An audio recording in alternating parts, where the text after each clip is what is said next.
ہم نے ٹکڑے بنا دیے ہیں نیکی کے، نیکیوں کو رسوم میں بدل دیا ہے، ان کی روح ختم کر دی ہے، رسموں کا نام نیکی رکھ دیا ہے، مراسم کا نام نیکی رکھ دیا ہے، اس سے مراسم توڑ لیے ہیں، رسوم دنیا کی رکھ لیے۔ اور سیدنا امام جعفر الصادق، ان کے احوال زندگی میں پڑھیں۔ سیدنا امام جعفر الصادق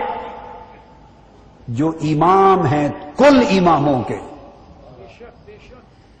جو امام اعظم ابو حنیفہ کے بھی شیخ ہیں، حنفیوں کے بھی امام ہیں، ولیوں کے امام ہیں، اور جو ان کو امام نہیں مانتا وہ نہ حنفی ہے نہ سنی ہے، نہ وہ ولی ہے نہ صوفی ہے۔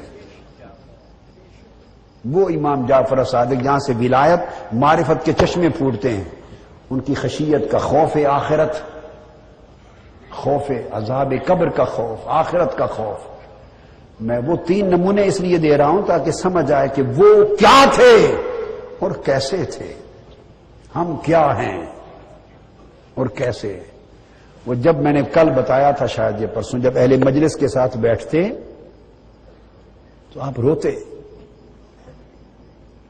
تو ہاتھ میں ہاتھ ملا کے کہتے اپنے اہل مجلس کو کہ او وعدہ کریں اگر تم بخشے گئے تو مجھے بخشوا لوگے، اور اگر مجھے رب نے بخش دیا تو پھر آپ کی بخشش کی شفاعت کر دوں، اور اگر تمہیں رب نے بخش دیا تو میری بخشش کی سفارش کر دینا۔ اپنے اہل مجلس سے یہ وعدہ کرتے لیتے تھے۔